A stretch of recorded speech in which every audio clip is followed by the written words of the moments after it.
भी फीके हो गए।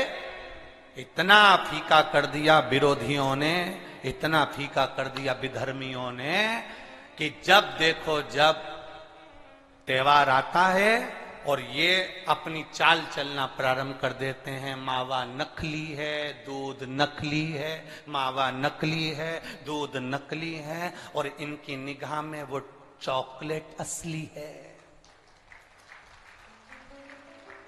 घर के पकवान नकली, घर का भोजन नकली, भारत की भूमि पर बनने वाला पकवान गुलाब जामुन, इमरती, भजिया, पकोड़ा, खोपरा पाक, अपने घर में बनने वाला गुजिया, पपड़िया, सब नकली है। बस बाजार जाओ, रक्षाबंधन का त्योहार है, एक टॉफी भाई बहन को, बहन भाई को दे दे, और इसको त्योहार कहते हो। त्योहार वो होता है जो घर की मां घर में मिठाई बनाए और बच्चों को खिलाए, उसको त्योहार कहते हैं।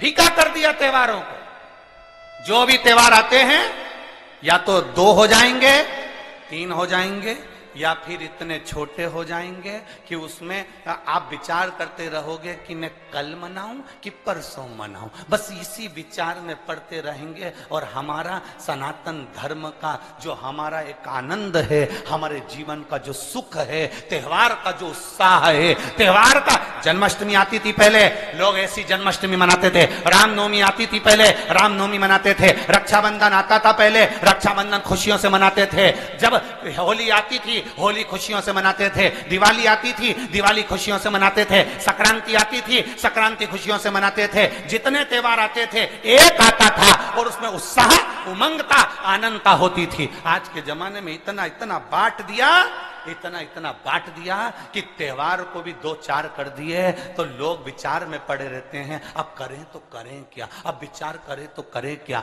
टॉफियों को इतना जरूरी बता दिया कि घर में मेरी माताओं के हाथ की बनी हुई गुलाब जामुन, खोपरा पाक, गुजिया और पपड़िया कोने में पड़ा रहता है, और वो टॉफी एक मूल हो जाती है, एक चॉकलेट मूल हो जाती है। और हम समझ नहीं पा रहे विधर्मियों को, हम सोच नहीं पा रहे कि हमारे सनातन धर्म पर कुठार प्रहार है ये,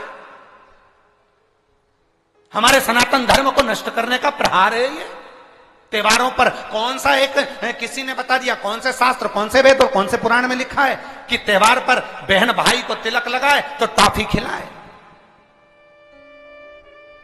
चॉकलेट दे। यह हमारा सभ्यता, हमारी संस्कृति और हमारा संस्कार नहीं है। यहां तो यह नियम है, बहन भाई को जब राखी बांधे तो बांधने पर उसने अपनी माँ से जो मिठाई बनाई हो वो थाली में रखी हो, और बहन भाई को और भाई बहन को खिलाए, तो माता पिता का आशीर्वाद उसके शरीर में पहुंच जाए, उसके जीवन में पहुंच जाए। हम किन ओर जा रहे हैं? और हम चिल्ला चिल्ला कर कह रहे हैं धर्म की, अधर्म का, प्राणियों में विश्व का हो गया। सीधी बात। हम जा कहां रहे हैं? हम किस पथ की ओर, हम किस मार्ग की ओर जा रहे हैं?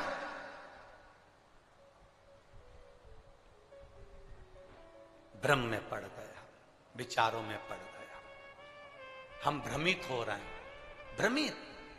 एक ने कह दिया, सियोर वाला महाराज कहता है शंकर जी पे चढ़ा हुआ जल पीना चाहिए, सियोर वाले महाराज कहते हैं बेलपत्री चढ़ी हुई खाना चाहिए। फिर कहीं का आ गया जिसको सियोर वाले महाराज का विरोध करना था, उसने कह दिया ना जल पियो ना बेलपत्री खाओ, नहीं तो तुम्हारा जीवन ऐसा हो जाएगा।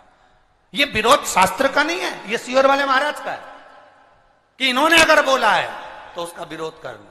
इन्होंने बोला दुर्वा चढ़ाओ, उसका विरोध करना। इन्होंने बोला चावल चढ़ाओ, इसका विरोध करना। और दुनिया के लोग उनके झाले में पड़ जाते हैं। हमारा नियम निवेदन है, ना तुम सीहोर वालों की मानो, ना तुम किसी की मानो। गीता प्रेस गोरखपुर की शिव पुराण बाजार से लेकर आओ, उसको दिल से धीरे धीरे पढ़ो, उसमें सब मिल जाएगा तुमको जो सीहोर वाला अपनी व्यासपीठ से बोलता है। स्कंद पुराण लाओ, नर्मदा पुराण लाओ, लिंग पुराण लाओ, देवी भागवत लाओ, ब्रह्म विवर्त पुराण लाओ, सारी पुराणों को घर में लाकर रखिए और एक एक पुराण का धीरे धीरे अध्ययन करो कि सियोर वाला महाराज कहीं अलग जगह से तो नहीं बाच रहा। एक एक पुराण का अध्ययन करो, केवल फेसबुक, यूट्यूब और मोबाइल पर ज्ञान नहीं मिलता कि आप थोड़ी देर खोल के बैठ कर आपने ज्ञान ले लिया, ये तो हमने पढ़ा था शास्त्र में। ऐसा शास्त्र को पढ़िए, वेद को पढ़िए, अपने पुराणों को पढ़िए, उसका अध्ययन करिए कि